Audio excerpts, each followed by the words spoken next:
Hi, I'm Rose Dyson calling from Australia. The DevOps leader needs more than management skills and charisma. We need credibility to guide, motivate, and positively influence people at all levels of the organization. This presentation will give you some tips on how to build and increase credibility as a DevOps leader. I joined DDLS Australia a little bit longer than a year ago as the ITIL and DevOps specialist and lead instructor. Before then, I was self-employed, working as an ITIL consultant and instructor for more than 20 years. This is how I learned how to build professional credibility, as all my work was by referral and repeated business. I have also attended many leadership courses over the years, but I'm still learning a thing or two. Credibility is important not only to self-employed professionals, but everyone, especially those in a position of influence and leadership. Agile, DevOps, and ITIL recognize how important good leadership is to foster innovation. Roles such as Agile Coach, Scrum Master, DevOps Leader, and ITIL Leader are becoming more popular as they are very important to sustain the successful of the digital transformation. Without a doubt, we need to equip ourselves with formal leadership techniques, attend related courses and workshops, read books in the topic, and learn from well-recognized leaders, as we are doing today. But to build long-lasting credibility, it's better to do it through experience. What does credibility actually mean? Credibility is defined as having the quality of being trusted and believed in. We must keep working on our credibility, but it should not feel like an effort. Credibility is a lot about building and maintaining trust in the long term. So, what does it mean to be worthy of trust?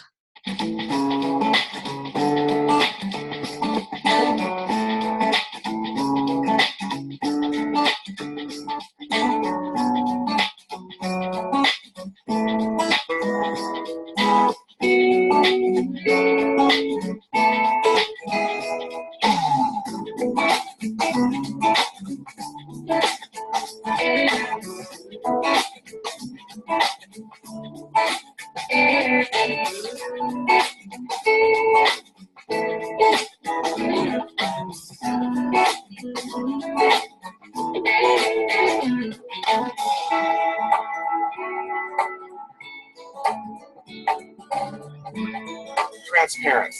I think for someone to be transparent or honest or open, kind of like what you see is what you get, helps us to be trustworthy, helps others to trust us. Respect.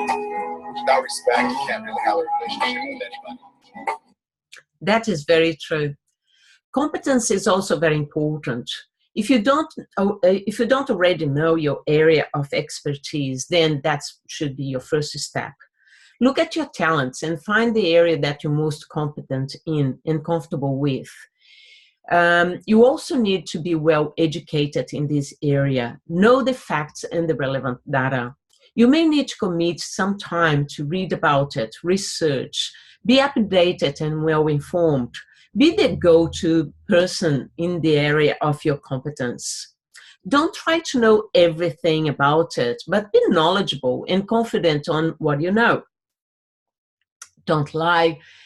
It is absolutely okay not to know everything or not to know something about your specific competence area.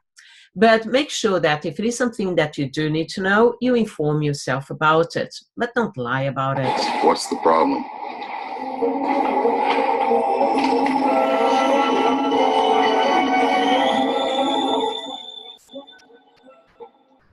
I can't lie!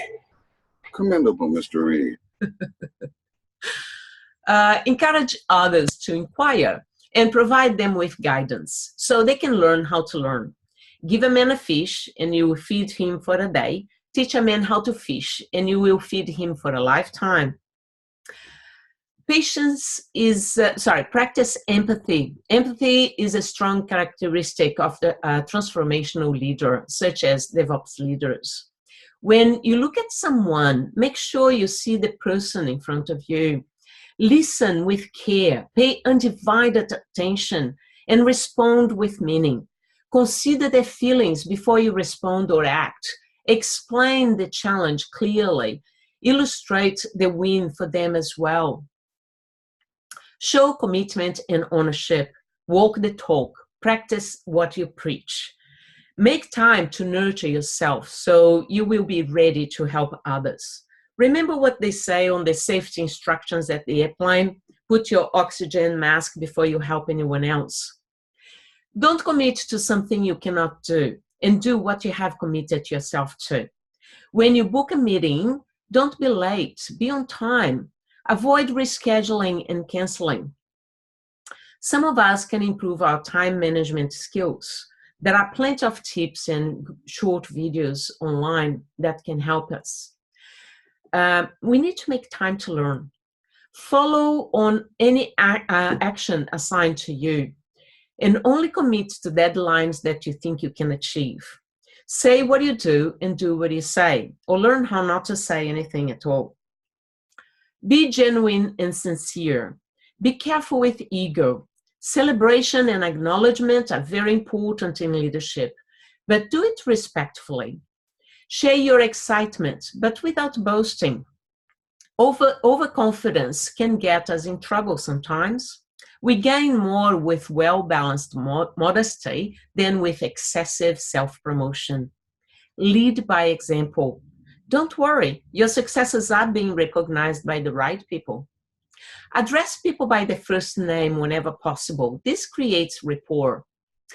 And this is a huge challenge for me because I have very bad memory for names. Ironically, I meet tens of new people every week in my job. I feel bad that I don't remember someone's name sometimes, even when I have known them for a while. I'm very open about this limitation. It's not an excuse. I hope people know that I'm not careless about it. It's just the way my brain works, but I keep working on it. We all have challenges, fears, and traumas. These experiences make us unique, more knowledgeable, and more human. So it's okay to share your soft side sometimes as appropriate. Be respectful, accountable, and consistent. Celebrate with consistency, and be conservative with consistency as well. Always be respectful and think before you say or write anything, especially if you have a significant presence in social media, where people can track your digital history and interactions. You know the classic story about an employee who called on sick and later in the day posted some photos at the beach on Facebook? Not very wise, huh? Do not favor one person over another just because of their job title. Treat everybody with equal respect. Develop and practice a positive vocabulary consistent with your values. Avoid empty words or expressions such as sorry. Do you know what I mean? Okay. They sound dismissive. Make sure you have a mentor or a reliable friend that you can talk to about areas you think you need to address in yourself. Sometimes things seem more clear when we talk about it out loud. Credibility can be considered a currency. Sometimes we even measure credibility by rating each other, like Uber and Airbnb. But this must not be approached as a competition. Credibility creates a trust chain reaction, and be assured that it comes back to you. When you get challenged, take the time to reflect on it and learn something from it. But don't give up. Keep working on yourself and hope that others will do the same. Well, this is all I have time for today. I hope this has helped you. Feel free to contact me on LinkedIn. In the meantime, enjoy your day.